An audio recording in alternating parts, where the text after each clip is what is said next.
All right. So I guess being as I'm running the show, we might as well get started on time, right? Yeah. All right. Well, one of the good things about running the show is that you have the right and the privilege to change your whole approach. And so Right. I'm going to put in the chat two links, one of which is a link to the lessons I learned and wrote in that um, volume one. I'll put that in the chat and as well later on. And then I'm also going to put in the chat a running quotes list that I've put together. And people have been telling me to publish both of these. And maybe this will be the impetus to do that. But actually, what I wanted to do today to kind of shift is talk about two things: what I learned since my stroke, and things I had to kind of uh, adapt to. And I'd also like each of you to share something you've learned this year that's pretty profound in terms of a breakthrough and aha. Um, so I'll kind of kick it off, and then about halfway through, maybe I'll stop and or whatever. Each of you be thinking about something that's been pretty impactful, pretty profound. Doesn't have to be like off the charts, just something that you learned that you'll carry into next year, and maybe you can help us impart your wisdom. Um, so I'm going to start with one thing that really came to my a quote. Uh, Sometimes,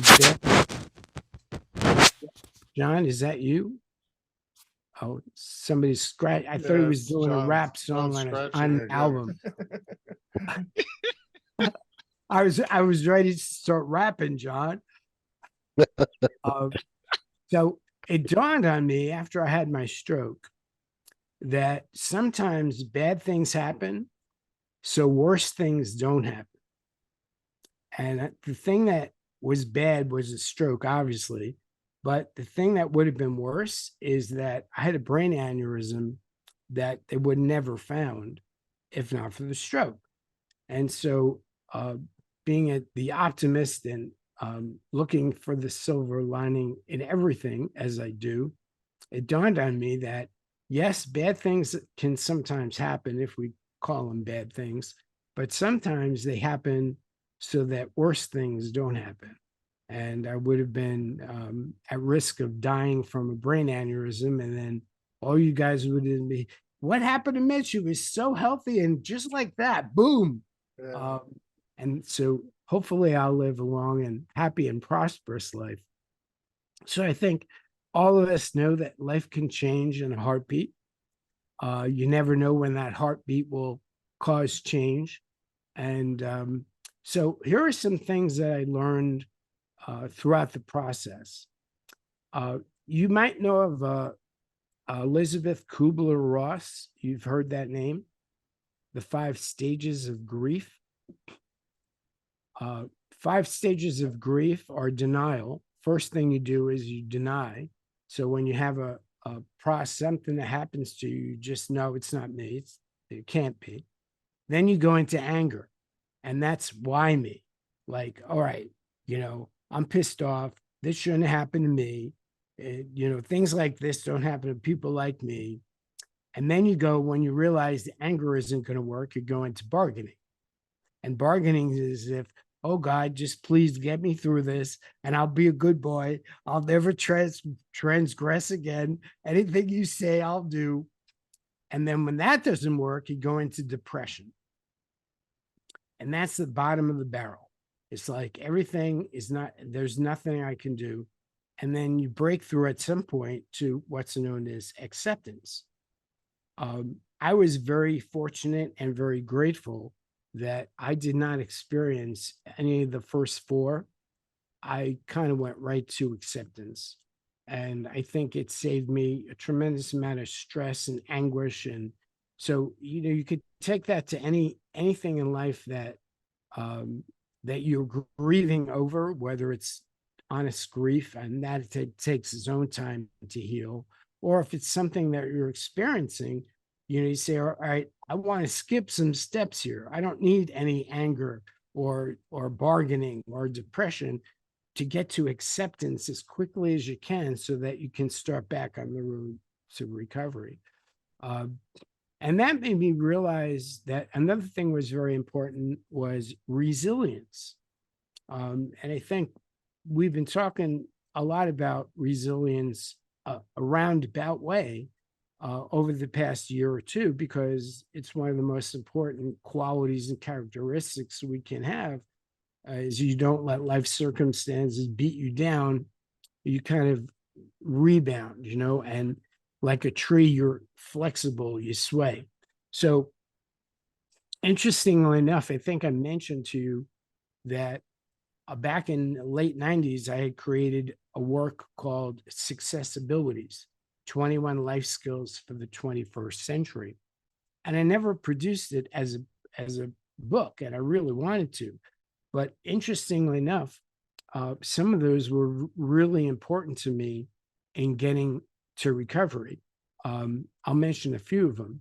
Responsibility is essentially controlling the decision gap between stimulus and response. In other words, I once said I was responsible for my stroke. Right? Obviously, something I did contributed to it, but I was responsible for how I responded to the stimulus, to stroke. And in that gap between stimulus and response, I call that the decision gap.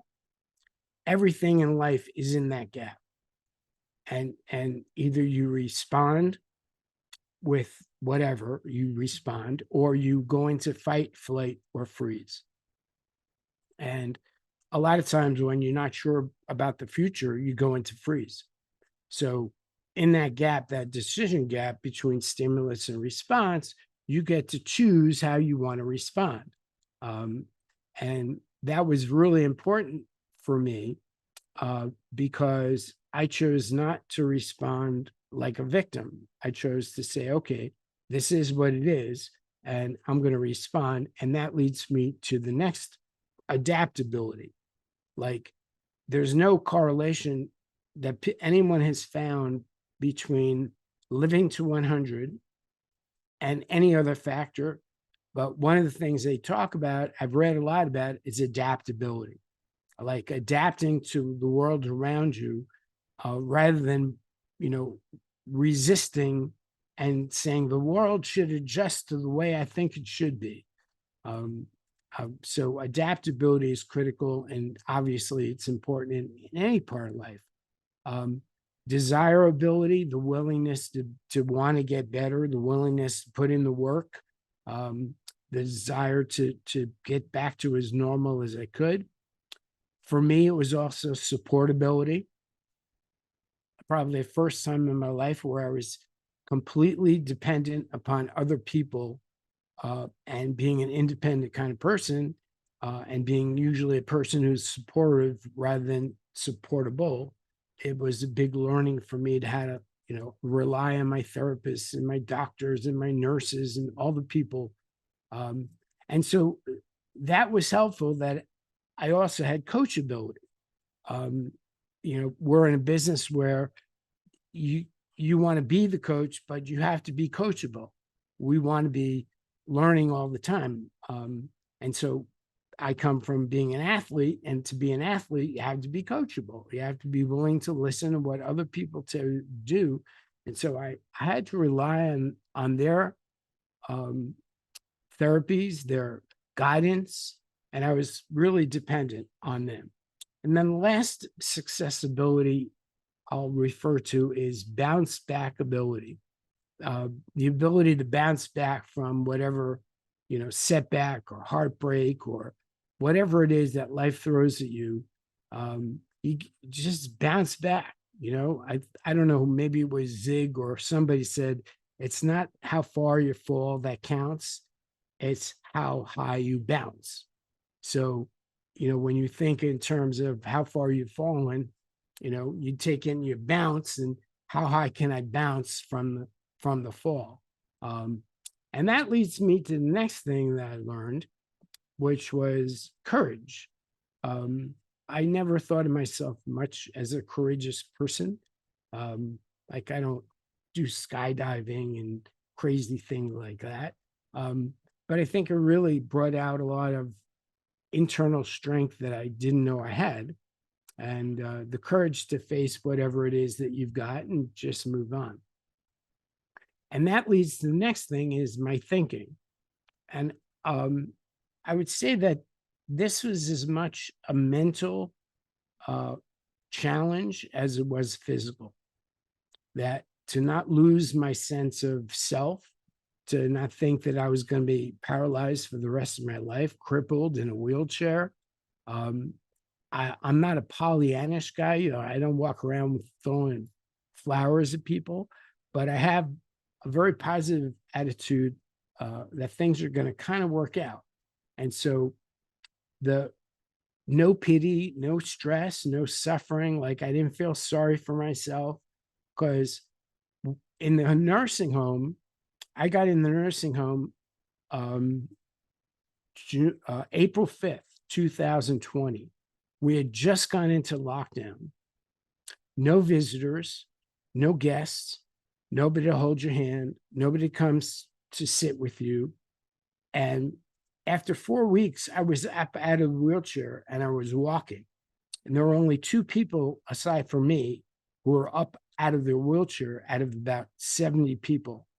And as I would walk down the halls, the wheelchairs would be lined outside the room. They'd just be sitting there. And when I looked into their eyes, I could just see that there was no hope. Like some of these people were never getting out of the wheelchair. Not that they couldn't, but they were defeated and not being able to have. I remember one woman had her son every day outside the window on the, on the outside of the building, talking through the window. And she was the only person who had a guest in the 9 weeks I was there. Right? Can you imagine how challenging it is to recover and still not have any support? And so the therapists, the nurses, they had to be our surrogate family. And they were truly, there's a big sign out, heroes work here. Those people are heroes. They don't do it for the money, that's for sure. So I had a really strong faith and a belief that I'd come back. And that helped me focus my attention on today. You know, we talk about being present, but if you analyze in the course of a day, how much are you truly present and not thinking about, the future or the past. And that's just a human thing to do. But this forced me to kind of put my attention on what I had to do today. It was about 3 hours of therapy, speech, occupational, physical therapy, then another hour and a half in my room. And then I had all this time. I didn't want to socialize. I didn't have friends there. So I had to make sure I kept my mind occupied with positive thoughts, things that were constructive, put my attention. So it got me to be really focused on what are my tasks today? Chop wood, carry water, wax on, wax off type of thing. One day at a time, one day at a time. So that kind of helped me to recover, because at first I had an exercise where I had like a slingshot, with a rubber band, and I had to move that rubber band apart. And I could not move my fingers at all. And no matter how much I focused them mentally, it wouldn't budge. And I was just like, this ain't never going to happen. And my therapists were like, you're doing great. You're doing great. You're doing great. And I said, okay, I'll believe you. I won't believe my lying eyes because I don't see it. And they said, you're doing great. You're doing great. And eventually I started to do great because I had to believe them. I couldn't believe what I saw. So sometimes, you go on faith, but it's not blind faith. It's informed faith. They wouldn't lie to me. just because that would be more devastating to say you're doing great when you're not doing great, So it taught me how to really receive, that they believed in me more than I did. So I started to embrace their belief, and that helped me keep going. Recovery, incremental, very minute, a little bit at a time, one day at a time. And that was hard for me because I like to move fast, I like to get things done and like not waste any time. And like it was going to happen in its own time. I couldn't control it. So I had to kind of, just accept the pace at which the recovery could happen. And so I adopted a mantra: everything is therapy. So whatever I did, if I dropped a dish and it broke, it's all therapy. Got to learn how to clean it up. Whatever it was, whatever I could confront that I couldn't quite grasp, this is therapy. And still to this day, I'm not fully recovered, but I'm not in recovery. You got to get it to a point where you're not in recovery anymore. Like, this is it. I do whatever I can with what I've got.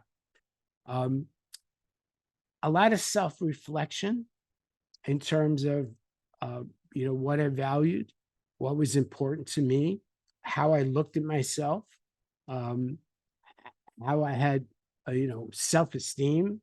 I'm thinking, okay, I'm going to be a cripple. I'm going to be disfigured. I'm not going to be able to do sports. I thought about all these things that I thought I couldn't do. And then I realized, don't even go there. That's for the future. Worry about today. So I had to really kind of, I hate to say it like this, but in a way, fall in love with myself again, to not look at my deficits and my limitations and just say, be grateful for that you're alive. And then Adam, my son, said, I was kind of disappointed because I couldn't write and I can't type, and it's an integral part of my work. And he said, well, Dad, maybe it's time for you to celebrate your body of work and get it out there. And so it got me a chance to really reflect on and go back into my body of work. And, a lot of times we do what we do for us. We think we're doing it for somebody else, but we're really doing it for us. And I started to reread my own work. And I realized, my goodness, this is a lifetime. This is my canvas, and so I started to, we're always thinking about what's next, what I'm going to do next. So it had an opportunity for me to do something which my business partner, Sandy, which I think Ken knows and maybe Sammy has met, used to say to me, Mitch, I'm overwhelmed. My to-do list is out of control. What do I do? I said, put your to-do list away and create a got done list. All right. And so for the next week, don't look at a to-do list, create a got done list, and then look at your got done list every morning before you look at your to-do list. Well, this was a chance for me to go back and look at my got done list. And boy, I'll tell you, it gave me a renewed energy for, because we don't appreciate our own work as much as we should. We're always moving to the next thing. So on that, it was a gift. And then it got me to think about, hey, I still have music left to play. And that's my to-do list, is like, all right, it's time to play your music and, start looking at your body of work like a recording artist. You produce these albums over the years. Some of them are timeless.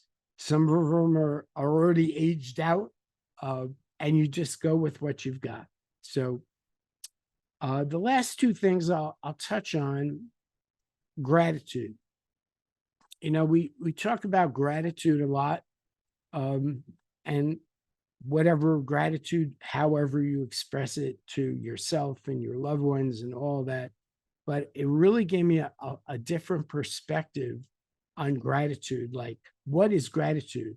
Not just being thankful for the things you have, but being ever grateful for your faculties, um, for your function, the things we take. I don't take anything for granted anymore. I used to take everything for granted. All right.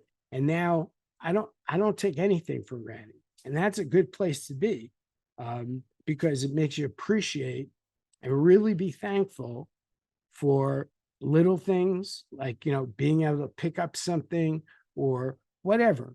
But again, being in the present, being in the now, and appreciating where you are for whatever you're doing.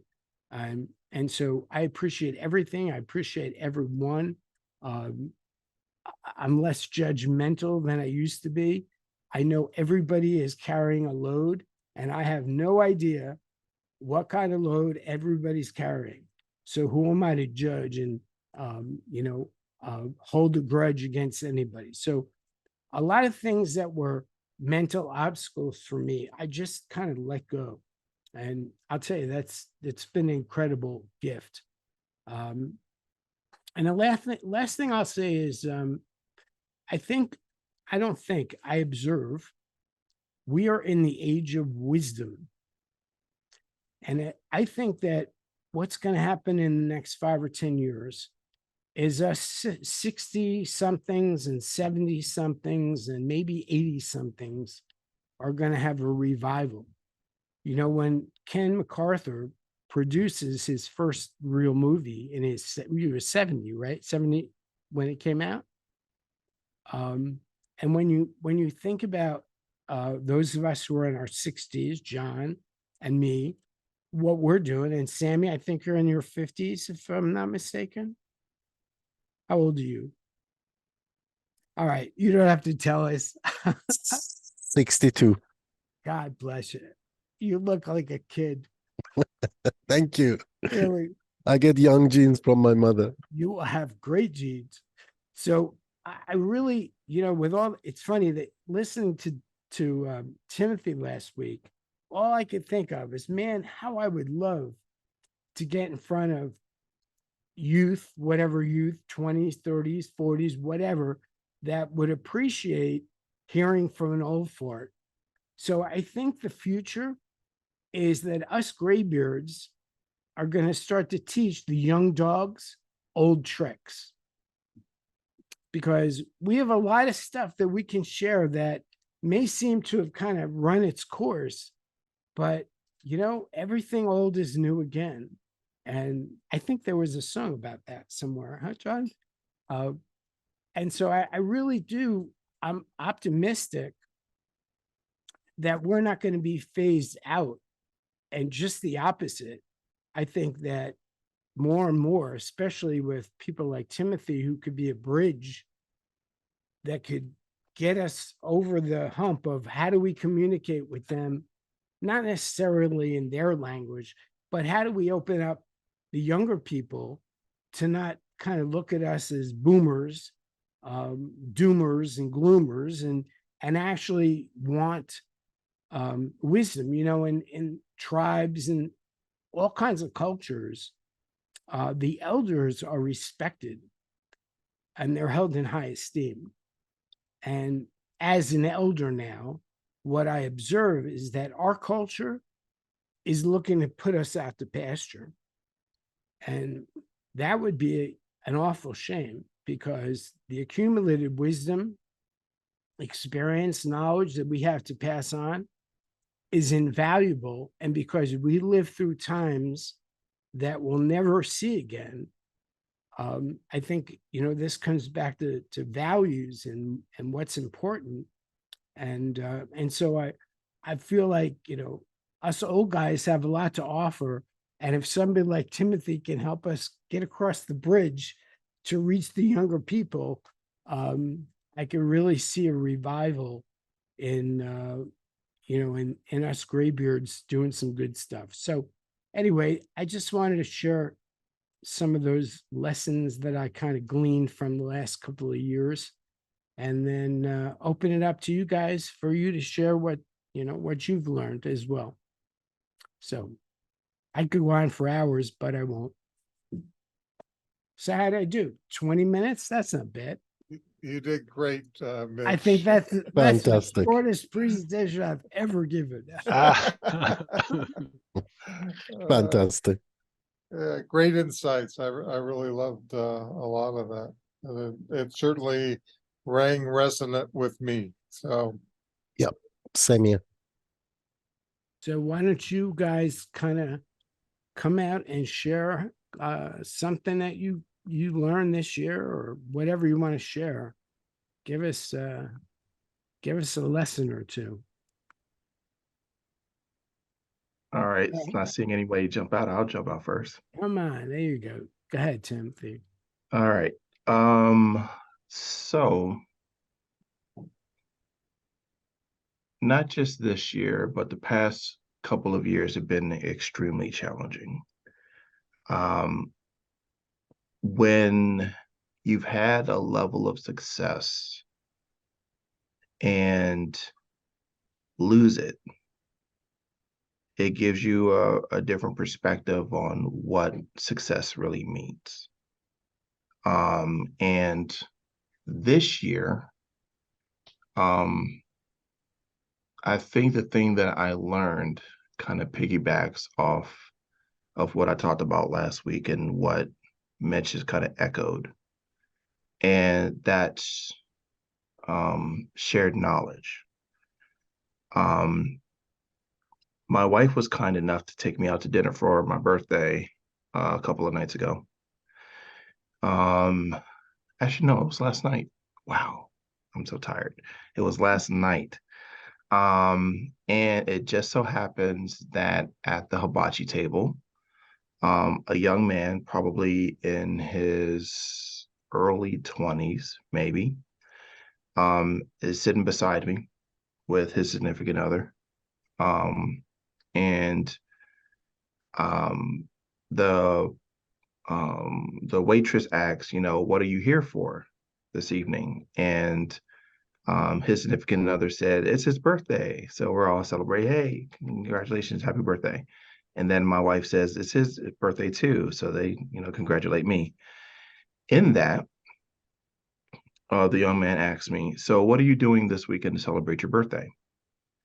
And I said, well, I run a show, so I'm probably going to end up recording a couple of episodes, which opened up, oh man, I just bought a new camera and now I'm going to start shooting footage. And what do you shoot on? And this, that, and the third, totally ignoring his significant other. Now his focus is on me because now there's a connection. In that, we shared a couple anecdotes. I talked about what I do, what I've done. He's now completely fascinated. I have to kind of calm him down and say, you're here on a date, so please be on your date. We can talk afterwards. He couldn't wait for his date to be over and caught me as we were walking out. But that moment, even though it was just last night, was something that has been happening a lot for me throughout the year. And that's being able to open up someone's mind to a possibility that they never would think on their own, giving them a new experience, expanding their mind, introducing a new thought or a new aspect of things. That, for me, has helped energize me to get back to what I used to do and what I used to be. I've always been a teacher at some level. I've always taught someone something. And what I think I learned this year that has reinvigorated me was that fire to turn on the switch in someone else's head, to get them to see themselves in a new light where their focus becomes expanded because of something that I shared with them. So I think that's what I learned this year, that I thrive in other people's success, and it helps me to help them become better. So that's what I have to share. Awesome. That's great, Timothy. So if I may ask, then how might you deploy that? How might you like use that aha? Did he freeze? Yeah, I think he did. He's staring at You me. killed him. He's giving me the stink eye. He's giving you that look, isn't he? Oh boy. You froze him Alright. up. Hey, Jeremiah, What's up, Mitch? why don't you share your lesson, a lesson you've learned this year? Oh man, I like to go last, Mitch, but I'll share it because you asked me, man. You did a great job. Really appreciated your presentation. It was very powerful. Matter of fact, I spent the bulk of last night watching the video you had on YouTube where you were talking about going to California. And it's about a 2 hour. So when you say you do, the 20-minute presentation you did today, it was short. I've been watching that one, like I said, I'm like almost, 2 hours into it, and I think it's about 2 hours and 11 minutes. But I love it, man. It's beautiful insights that you. You should watch him go all day, Jeremiah. Hey, I could imagine. I could imagine he can. I mean, he's a very talented speaker, man. I mean, there's no doubt about it. I mean, Les Brown is one of my mentors, and I mean, Les is, I mean, just unbelievable when it comes to speaking. But That's the case, or less is more, right? absolutely. But seriously, I watched you last night, and I'm like, man, the guy is, you deserve the golden gavel or whatever it was you received in terms of the speakers award. Cause I'm like, this dude is really, really sharp. I wish I could say that I was, as sharp myself. I tend to just be very prolific in terms of sharing. I can speak extemporaneously. I can't say that, the terms of, the type of quality of presentation I do is at that level of excellence. I'm better for helping people trigger insights that they haven't thought about, and so that's where I'm best. I love more small groups and that kind of thing. But what I've learned over the past, really not just this year, but something I've been studying for the past year and a half is the power of imagination and how much impact that really has on how we see the world and how we respond to circumstances in our lives. And, it's something that I think I've unconsciously have always meditated on, I mean, since I was about 16, when I was on the verge of committing suicide, when I was a 16-year-old. My life really shifted then, to this kind of what I would call this really, inward imaginative focus. And really in a nutshell, like I said, what I'm just getting at is really the power to understand how your imagination, you turn it on and you turn it off. Most people feel like they're not in control of their ability to imagine, but it's one of the real most powerful precepts that I've found in the Bible. And both of my grandfathers were ministers, so I carry, I come from a long line of speakers, who speak from biblical texts. And so a lot of my ideas, have come from that particular source. But the imagination is something that people very rarely focus on. I think it's one of the key things that we've been given, by our Creator, to stand in difficult times, in challenging times, as well as during the good times. Because when you're living from your imagination, it's not really like, you're living in the future, you know what I mean? But you're actually taking an idea that you have and you're learning how to, stay focused and rooted in, the fact that at the moment that you had the idea to imagine that it was possible, it's really already in full fruition at that point.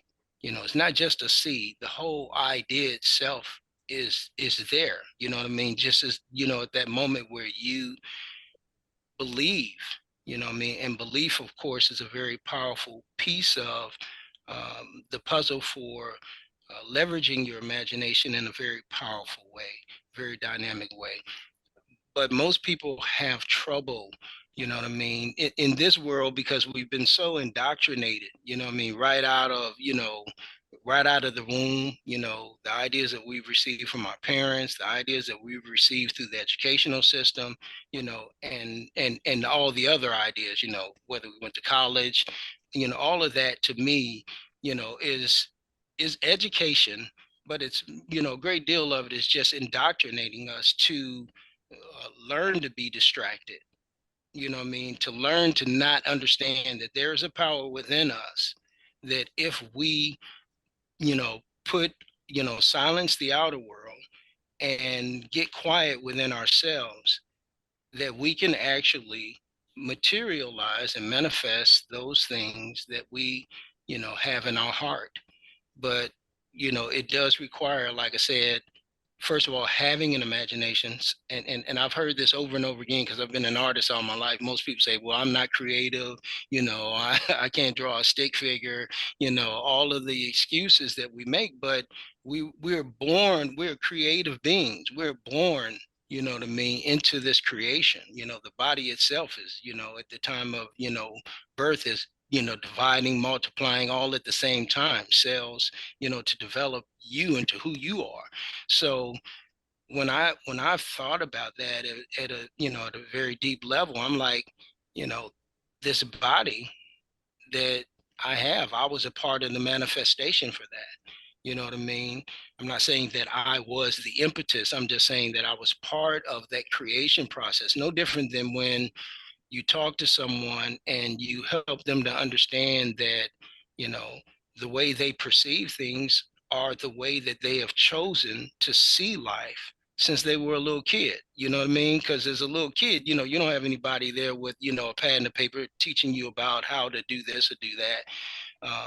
You know, and it makes me sometimes think about my 2-year-old cousin who I saw walk for the first time, and it was like, you know, for days you know, as a 9-year-old, I would see her fall down, get up, fall down, get up, and I mean, this was I was almost like, you know, when I look back on it, I'm almost like, you know, what manner of person keeps, you know, falling to the ground, hitting that ground hard, and then just keeps dragging to get up to want to walk. I mean, it's a beautiful thing when you think about it. You know, the dynamics of a 2-year-old to be so determined that, you know, I mean, for a, you know, a period of 6 months, you know, that's all they've done is get up and fall down, get up and fall down, get up and fall down, get up and fall down, but they don't quit, you know. And so those are the kind of things, you know, that like I said, I have so much history of looking at the world this way. You know, even like I said, I'm showing you my picture of how I perceived it as a 9-year-old looking at my 2-year-old cousin. But I'm just saying, you know, at this very point, I can still, you know, see the powerful beauty of why we need to fall, you know what I mean? And why we need to get back up, you know, but that falling is not this terrible thing, you know, no different than when we're, you know, going through a challenge of adversity or suffering or whatever we're going through. It's not what it appears to be. Matter of fact, I call it the, you know, the appearance, the suffering of appearance. Oftentimes, people get into you know, a state of consciousness of the suffering of appearance. In other words, they believe what the suffering that they see is, versus believing, you know what I mean, from within in the imagination, and using that as the impetus to drive you forward. I don't know how many of you guys have ever seen the movie, I think it's called Beautiful World, you know, about, you know, this Jewish guy who's, you know, finds himself in the Holocaust, and he's trying to protect his son, you know, from, you know, even recognizing that they're in a bad place. And it's such a powerful movie. Matter of fact, when I first saw it, it in so many ways reminded me of myself. I mean, that, with the power of your imagination, you can kind of live beyond the present experience. You know what I'm saying? So that, you can leverage that if you tap into it properly to move you forward into where you are. I think each one of you guys can understand that, because everybody here in the room is, an artist in some way, a creator in some way, has produced products, services, or, on some level. And that what something becomes is not what it started out as. You know what I mean? It's like there's this biblical concept that, never, you know, um, never underestimate the day of small beginnings. And it's like we all were once so small that you couldn't even see us unless you were looking under some kind of, electron microscope, to capture who we were. But when we see ourselves now in this three-dimensional world, as adults and humans, it's like most of us have never paused to think about how far we've come and how much we've already done and how much more we can do. And so, to me, this lesson that I've learned over the last year and a half is not a new lesson, but it definitely is a lesson that I've went deeper into, because I have a friend out of New York, and I mean, she's just a very profound woman, when it comes to, having mastered this concept of, leveraging your imagination to bring into your life what it is you really desire, to have happen. Doesn't mean that you stop working, doesn't mean that you don't apply yourself, you know what I'm saying? But you have to kind of be like Jim Thorpe was. I was reading a book 6 months back, and it was talking about um, Jim Thorpe when he was getting ready to go to the Olympics the first time, and he was on a boat, and he would always be spending his time, on a hammock on the boat, imagining. And then when he got to, the place where he was supposed to be at, he had this hammock, and he would, lay on it. And his trainer got so frustrated with him, about him always being in the hammock, that he began to cry. And he was like, Jim, why are you, just, laying there, not doing nothing? We need to, get out here and start training. And Jim's like, that's what I've been doing. He said, that's exactly what I've been doing. I've been laying in this hammock, you know, seeing myself run the event over and over and over again. And I mean, if you all know anything about Jim Thorpe, he was one of the most talented Olympic athletes ever, and this was an attribute that Jim had that I believe, when I started reading his autobiography, that man, it was just, it's just it's just so powerful how deep he was into this, using and leveraging his imagination for the things that he wanted to become. So that's what I've learned this year. Use your imagination more and learn how to, really pause and stop yourself during the times where you're, you know, looking at it like you're living in the past, living in the future, but imagine from this moment in the now, not like you are hoping, wishing, wanting something, but that it has already come to pass. As Jesus said, he said, if you believed, you have received. And most people don't, believe in a past tense, meaning that they show ownership within their imagination for the things that they have. So that's my thing. If you have any questions, I'll be happy to, to share. But that's what I've learned this year. Hope it's helped you. That was pretty good, Jeremiah. And you keep practicing, you're going to be a pretty good preacher, teacher, speaker. Thanks. Appreciate it. By the way, my first talk wasn't as good as my 10th, wasn't as good as my 100th, wasn't as good as my 1000th. So some things you have a natural ability, and some things you practice, and you can get good at anything. And so I think you have something. You could integrate that into your business. It would be fantastic to give people, because I think imagination is thought of as like Disney, Yeah. it's not, we're not, we're all creative. So I appreciated you sharing that. Thank you. You're welcome. And you're 100% right. People think of it like Disney. And that's not to say that Disney is too far off from the idea that I just shared. It's just to say that most people are, because they don't, you know how to hold the resonance of the thought. You know what I mean? It's almost like, it's not a tangible thing. It's a mental thing, that you have to hold constant and already see it in its fruition. It's kind of like in the book, The 7 Habits of Highly Effective People, where Stephen Covey talked about begin with the end in mind. Great. Thanks, Jeremiah. You're welcome, sir. Okay, John, you want to go next? Sure. Couple of things. With that, as you talk about the elders, I do have one fellow that I'm working with some who is going to start the Don't Trust Anyone Under 70 tour. He's a musician with about 55 years of experience. And so I'm looking forward to working with him. I think the second thing, something you said, Mitch, is absolutely true.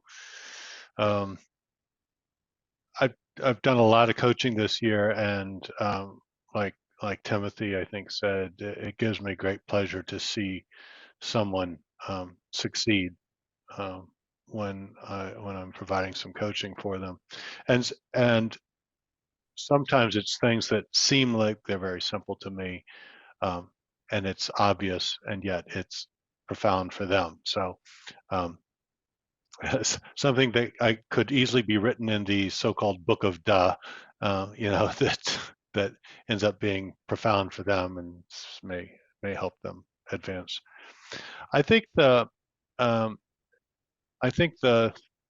third thing that I really started it in a significant way around health issues 3 years ago, but habits have been such an important part of my life in the last in the last 3 years, and even more so in the last 1 year since I left my full-time employ.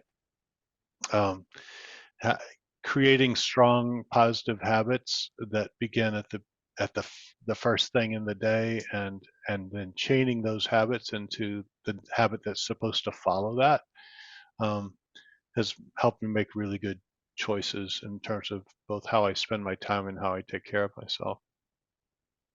The fourth thing, I think, from I am one of my habits that I've been keeping up very strongly is journaling every day, and sometimes I have a thought and insight that I feels worth sharing, so I'll share it out with someone.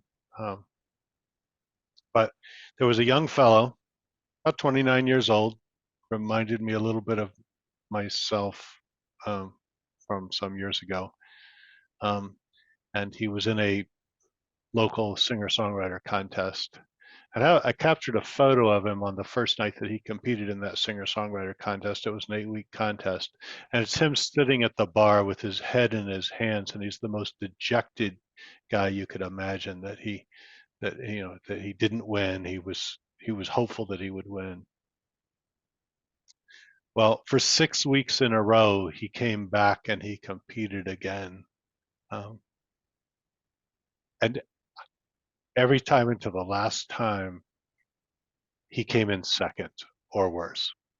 But the last time he came in first in the preliminary rounds, and he came in first because there was only one other competitor and he wasn't very good. But on the final night, after 6 weeks of determined coming back, on the final night, he actually won the singer-songwriter contest against some very good competition. So my thought from that was, resilience comes from multiple failures followed by success. When there's success in the first attempt, it dulls the senses and creates an inflated sense of greatness. And it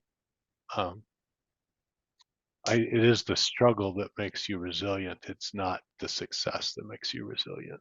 So that's my thought. And so I just apply that to myself and to anyone that I'm interacting with. That's a great story. It's also knowing when to shift. Like, how many times did you show up? Like, he was determined. God bless him. Takes a lot of persistence to do that. I remember seeing him. It was quite interesting that after that first night, and I took a picture of him and I shared it back with him, and I said, "This is you right now." And I said to him, "If losing the first round of a singer-songwriter contest at Patrick's Pub and Eatery in Guilford, New Hampshire, takes you off of what you've told me is your life goal of becoming a musician, then you have no chance of success. Get back up on the horse and ride again." Absolutely. Reminds me of Edison when he said, when the reporter asked him, how did he fail 10,000 times, to come up with the filament for the light bulb? And Edison said, I didn't fail. I just found 10,000 ways it didn't work, you know. So I think it's, the concept, people just accept, something as failing because, they lost, but you didn't fail. You only fail when they say when you stop trying. So if you continue to try, you know what I mean? All those previous failures were just par for, strengthening the mind, the body, the spirit, and like Mitch said, practice. Practice does matter. It's a great story. It reminds me, about 25 years ago, I came up with a phrase because I didn't like the word failure. I think that word should be like stricken from the dictionary, because it's a binary. Like, if you're not success, you're a failure. So I thought, well, there's no such thing as failure. You either succeed or you learn. So I'm in my office one day. I get a call from a client. She says, "I just want to let you know, remember your quote?" "Yeah." She said, we hang it, we put it on a magnet and we hung it on a refrigerator. I said, "Oh, that's nice." She says, "But my daughter was going to school and they had an assignment to come back to school with a quote. And she came back to school with your quote." She says, "Guess what? In every what do you call it, room in that school, there's a framed picture of your quote." I said, "What?" She says, "Yeah. When my daughter brought it in, they thought it was such a great quote that they decided to photocopy it and frame it and put it in every room." I was blown away. You just never know. Talk about impact, right? Yeah. I mean, that was the definition of Ken's subtitle. There it was. And so you just never know, right? We take so much of our stuff for granted. So great story, John. Thank you. I just want to say one more thing. Go. I think our culture has rewarded fast success, and everybody's looking for shortcuts to success, not realizing that the work is the success, like doing the work. And, like I said, Jeremiah, my first talk was crappy. My 10th was better. My 100th was better. And if I stopped after the 10th, I would have never got to the 100th. And so there is, stubborn people often succeed just, for sheer persistence. So great lesson. Ken may know this story. I don't know if I ever shared it with him, but the first time I ever gave a speech when I was at IDC, International Data Corporation, I thought it was a very good speech. At the end of the speech, I found out that the client not only wasn't going to pay the fee, but was going to cancel a $60,000 contract that they had with my company because they were so upset with my speech, not with the quality of the speech, but with the message of the speech. And I always had this great respect for my boss at the time. And his comment was, I let you down. I didn't adequately prepare you for what you were going into. He could have easily have thrown me under the bus, and it was just he was a great guy. He was a great guy and a great mentor. And I went on to giving hundreds of speeches a year, and I got better over time. I bet you got back that $60,000 worth eventually. Actually, the last contract I signed for giving speeches was a $250,000 contract to give. I think it was 10 speeches in 5 countries or something like that. But it was right before I was leaving IDC, and I felt like I needed to tell the person who was signing the contract for the Wasn't gonna be client you. that I could either do that I could do the speeches, but on the day that I got back, it would be my last day in the office, and so I thought it would look bad for him, so he ended up taking a substitute for me. So anyway, so yeah, if I'd been successful at that first speech, I probably would have had an inflated view of myself. Demi, Gosh, you've all stimulated so many thoughts, so many great memories, and so many lessons. I can't give you all of them. There's just too many things, too many thoughts. This week started with my worst afternoon in living memory. I'll give you the good news. It all ended fine. I found my father, right? But the afternoon started with my mother phoning and saying that he can't find my father. They were supposed to meet at the central station in the city, and it was a miscommunication. So long story short, so middle of the afternoon, I said, come home just in case he phones home. I'll go and find him. And then I went into the city. I looked around the station. I went to places that she hadn't been to. It was just a miscommunication. But I expected a phone call. I didn't tell my mom. I said, and she was distraught. And I said, look, the only time to worry is when we get the bad news. Until then, I'm not going to worry about the bad news. But I expected a phone call from either the hospital or the police, one or the other. We phoned the police and they said, if he's not contacted you by about 6, 7 p.m., then call us and then we'll see. They said there are plenty of police, plenty of people in the station, in the central station. They asked whether he's able to communicate and, make himself understood, etc., etc. I said, yeah, he's fine in all of those departments.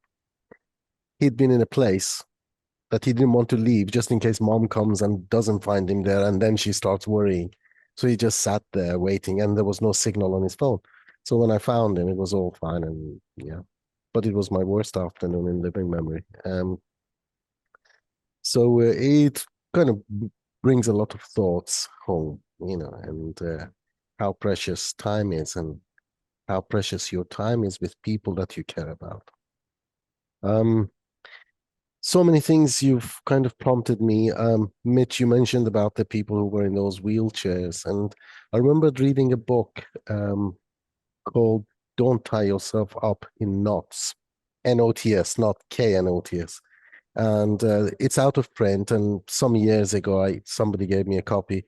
And so I went on Amazon and bought all the secondhand copies that were available and just gifted it. And I think I might have another couple of copies left at home in England, but I gifted. And in there was the story of tests that they'd done on fleas.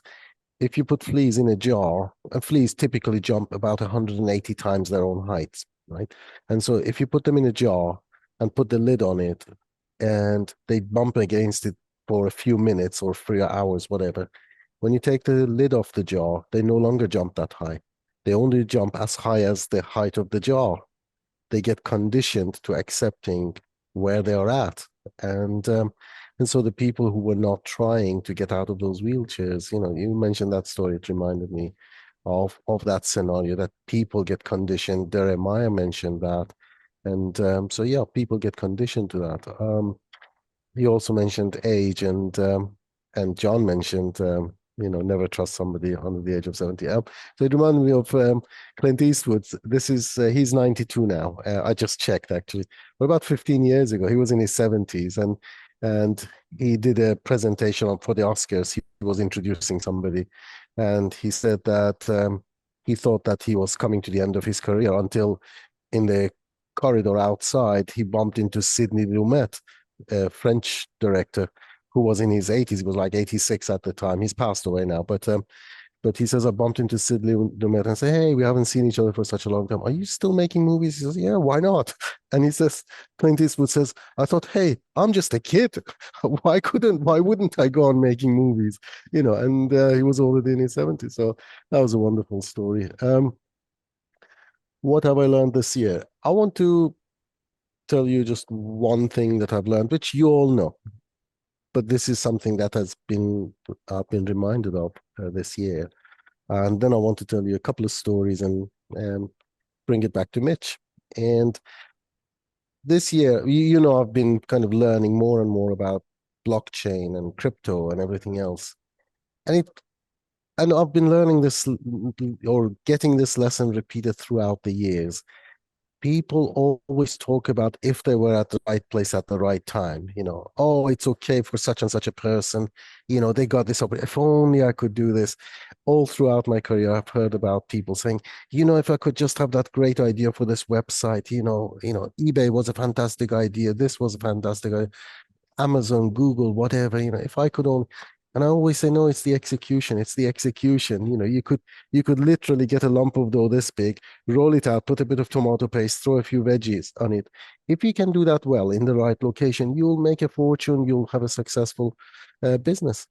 And so this year with crypto, I see this again. People look at the opportunities and they look the other way. They go, oh, crypto winter, oh, Terra Luna, oh, now the latest is FTX. They keep looking at the negative side and not at all the opportunities. And I've been learning in the summer of 2001, I think it was, Amazon lost 95% of its value, And so for that to happen to Bitcoin will have to be at 3,500. Even if it makes it down that low, it is still a fantastic bargain. It's going to go up because people think it is. Not that it has any other value, but because people think it is, and it will go up.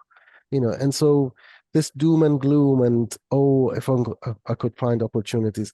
What I've learned is most people look past opportunities. Most people look at problems and they go, oh, that's a problem. I have to go the other way around it. I have to avoid it. Whereas the successful people, the entrepreneurs, the solutions providers, the inventors go, oh, that's a problem. Is there a solution? If there is a solution, can I solve it? And I add one more step to it. Can I solve it? And would anybody want my solution? Is there demand for it? And so most people don't think that way. And they always wallow in not having opportunities. So I've been reminded of that during this year, learning about the blockchain. It's a phenomenal opportunity. So many facets. So you could just simply speak about it. There's so much demand for people who know about it to go around and make speeches in companies. As a speaker, you could just teach people. As an educator, you don't have to actually buy anything, sell anything. You could do that. But that's what I've learned. So let me give you a quick fire few things. I've come across a few of these YouTube shorts with Warren Buffett and Charlie Munger, his partner. And Warren Buffett started buying penny stocks, and he did well out of it. He was only a teenager at the time. Charlie Munger came to work in his father's store, I think, and they became friends. And so they've been partners ever since. And Charlie Munger tells him, why do we buy fair companies, as in assets or stocks of fair companies at wonderful prices? Why don't we buy the assets or stocks of wonderful companies at fair prices? And Warren Buffett had an aha moment then, and they switched strategies, and that's what they do to date. And when they talk about stocks going down, assets going down, he says, I don't care. I don't buy these things to trade them. I don't buy them because the price is good today and I'm hoping that it'll go up tomorrow. He says, I have no idea what happens to the stock market next year, the year after. I don't care. He's buying companies. He says, if you buy a farm, do you check the price per acre every day? You don't. You just don't do that. You buy the farm and you work it because it returns value to you year after year. And yes, if you want to retire 10, 20 years down the line, you might sell it. And so he applies the same idea to stocks that he buys. He doesn't buy stocks, he buys companies, but he buys them through a portion of the stocks that he gets. He says, when you want to consider a McDonald's franchise, do you look outside and go, oh, no, there's 2 feet of snow right now. There's nobody going out to McDonald's. Is that what you do? No, you consider the company and the proposition, not what's happening right now. You look at the value of the company. He talks about groceries. If groceries are low in price today, you pay 20% less than you did last week, you'll be happy about it. But if your stocks that you're holding go down 20%, it's all doom and gloom. And it shouldn't be that way. You should consider the longer term view. I finish with a story about Mark Cuban. I've seen quite a few YouTube shorts on him as well. And when he was 12, he said to his father, he mentioned a brand or a type of sports shoe that I don't recognize. So it's an American term, but he said to his father, can I have that type of sports shoe or that brand? And his father says, well, the ones you're wearing right now, perfectly functional. So if you want that bigger, better brand, you can go and get a job. And he says, but I'm only 12. What do you mean get a job? And his father's friend was sitting near them and hears that. And he says, I'll give you a job. These garbage bags, these black PVC garbage bags, he says, I'll give you a few boxes of these. You go and knock on doors and sell it down the street and around the block. And for each one that you sell, you pay me for it afterwards. So he starts doing that. He sells them at $6 per box of, I don't know, 50 or whatever. And he pays his father's friend $3. That was their agreement. So doing that, Mark Cuban, 50 years ago, whatever it was, he was selling, he was actually pocketing $20 a week, which was a king's ransom compared to his classmates at school. And he says he learned some valuable lessons. I can't remember lesson number 1, but he says lesson number 2 was that he could sell. And lesson number 3 was selling is helping, not convincing, and that reminded me of this wonderful book, The New Game of Selling, and all the things that Mitch has said in that book, and and how you have to know your USA, not your USB, and all the other wonderful lessons in there. And I have an audio on that as well, which sometimes when I go walking, I refresh my thoughts and what I've learned from Mitch. It's a 20-minute audio. Mitch was invited someplace and they introduce him to some business group or association, and he talks about the new game of selling and the same lessons. So it was just a portion of what Where'd you get that tape? I think I downloaded it somewhere, or maybe it was in one of the links you've given me. I've got it. If you want, I can send you a link. I probably have heard it. You might have done. Yeah, there's about 1 million of them. That was great, Sammy. Thank you. I want to say something about this whole investing thing because I spent 10 years, my career, first 10 years was as a financial planner. And back then, people were thinking long term. Like you invest, you don't expect a quick return. I think, again, that the quickness of our economy, our world, everybody wants it yesterday. So it filters into everything, investing, relationships, whatever. And so I think part of trying to give people a longer view of things so that You know, they can weather the ups and downs and that they don't shrink when they had the first down. So it's good reminders. Thanks. Okay, our dear leader, Ken You're the McArthur. leader today. You saved the Yes. best for the Oh, last. That's right, always. Where's your May- wisdom, Ken? May I say one thing? Sure. Okay, sorry to jump in. No, it's all right. I just it kind of came to me. I think it's something that's uh valuable and it's super short. So this was my friend Steve. He passed last week or early this week. The thing that I want to share is I think there's value in us recording us. And what I mean by that is when I used to run my radio show, I recorded an episode where I just recorded my friends talking about what they do as artists.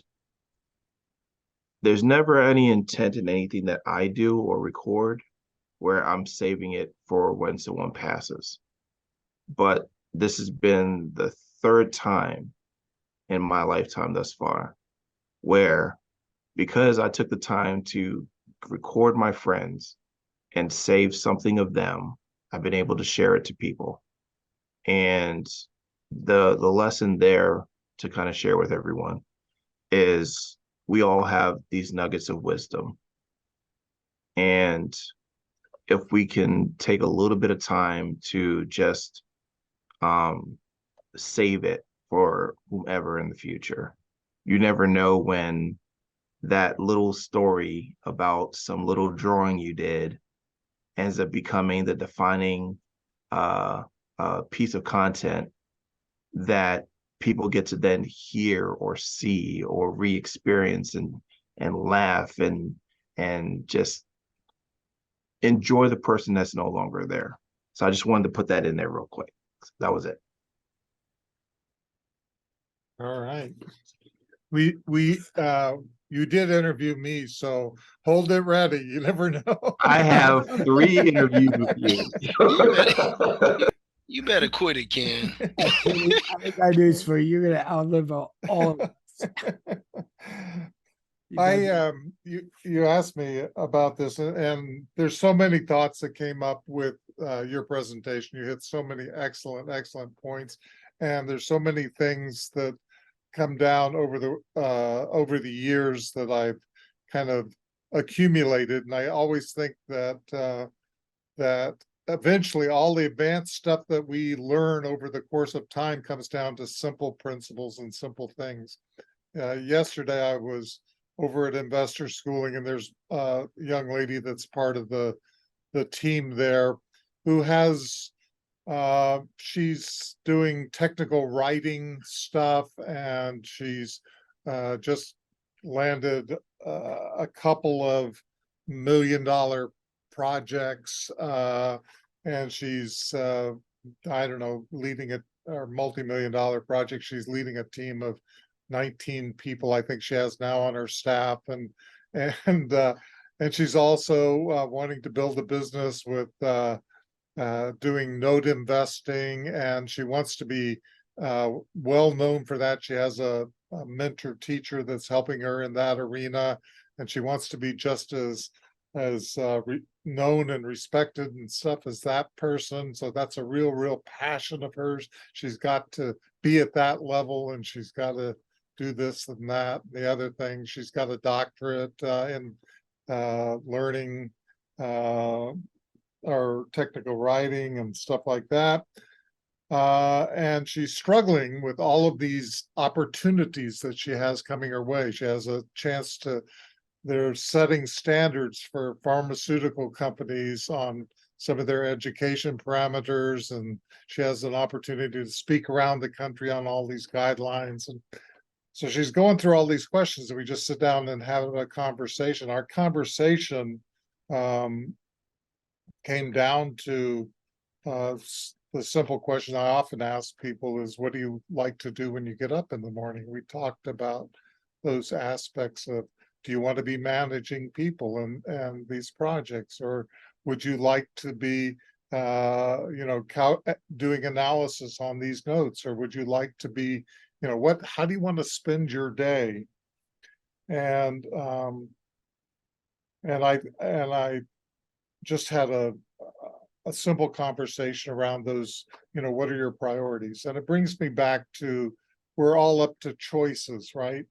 And of course, all of the physical aspects of coronavirus and being isolated, some of the medical problems that I've had, that have taken me so close to being very, very aware of the moment that we're living in. The joy of doing the things we do and the impact that we have is in the moment. In the moment. I mean, she wrote me back this morning and texted me and said our conversation was so meaningful to me, and I've gotten some clarity about what I want to focus on and how I want to spend those times, because everything that we choose to do, we choose to not do something else. So we have these tiny, tiny moments that we have to create real impact.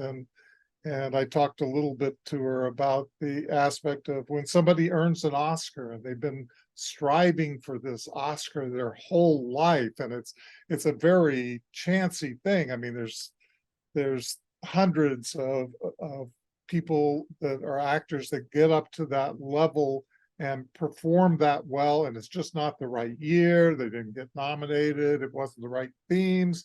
They weren't looking for this, and they finally get this huge accomplishment and all the validation that says you're impactful.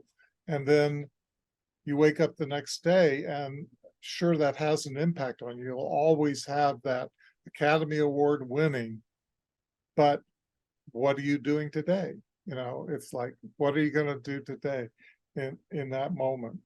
And so I just keep going back to the fact that we all have a choice about what we do today in this moment, and that the most meaningful things, when I look back on a lifetime, were just in those small little things. I mean, I didn't give her any huge wisdoms or anything like that, but it could, her as a young person, impact her life, because maybe it sends her off on a little bit different trajectory, or maybe it makes her think when she gets recognition, is this all I want? Do I just want to be famous, or do I want to have some real value and create some real impact? So that's kind of what I got.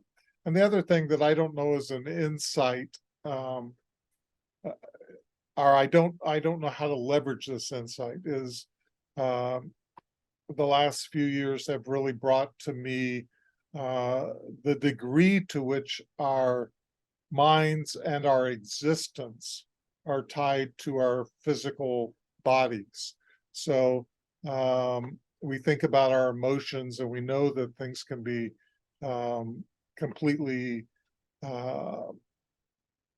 influenced by our physical properties, the chemicals, things that are going on in our brains and stuff like that.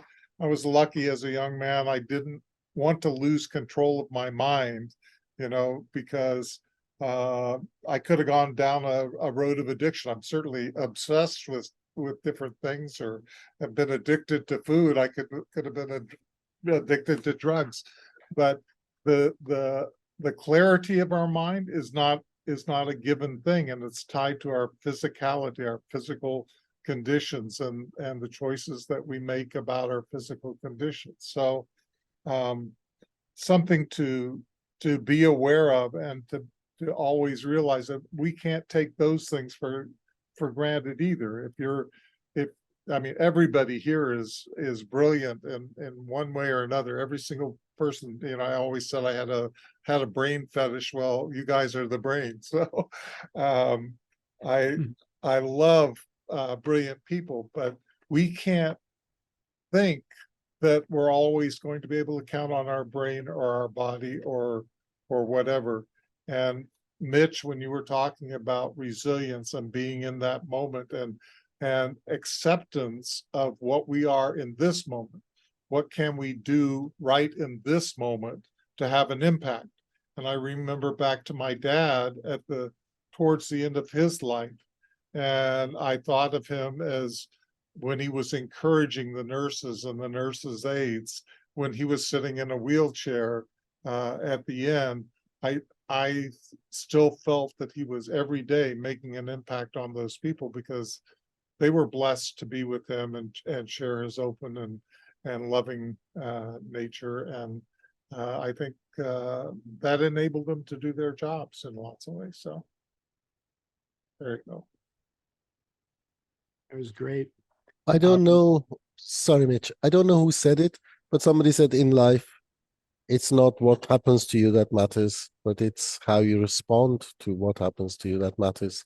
That's what determines success. Yeah. Mitch?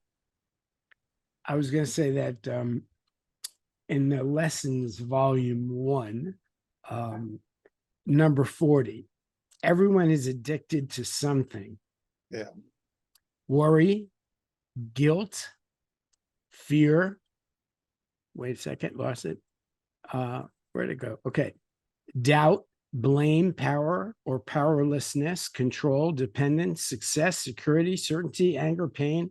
Pick your poison, own it, accept it, don't resist it. Now reframe it and replace it. Get addicted to love, acceptance, and abundance. So I think we all have addictive personalities. Yeah. It's a question of what are we addicted to, right? Right. So, Right.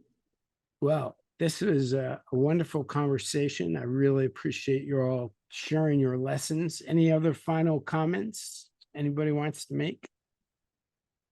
I can't think of that recording artist, but you guys might know who he is. I'm addicted to love. Robert Palmer. Exactly. There you go. Addicted to love. Yeah, absolutely. Why do I miss him? He had a great talent. Brilliant dude, definitely, for Really. sure. Yeah. Okay, Ken. Just- So, Ken, Just a reminder, you guys, I don't know how many of you are going to show up, but you guys elected to be here on the day after Thanksgiving. I'm not sure my wife was too enthusiastic about that idea, but Scott Patton is planning to lead the session, so I don't know how many people will be here, but I'll be we'll here. see you guys. I have to get online at Best Buy, so All right. I'm just kidding. Black No. Friday, Yeah, last place I want to be. exactly. Oh, yeah. So, Yeah. looking You forward- know, all these ideas and books and content that we all have, I wish we could just line up with Linda. You know, I give her 6K each and just get all this stuff out and put them out on Amazon and make them bestsellers and successful. You know, I wish Mitch's stuff could be passed on to. You know, I think that in a way, as you get older, you know, when you're younger, you're trying to produce things that are going to pay you, obviously, you know.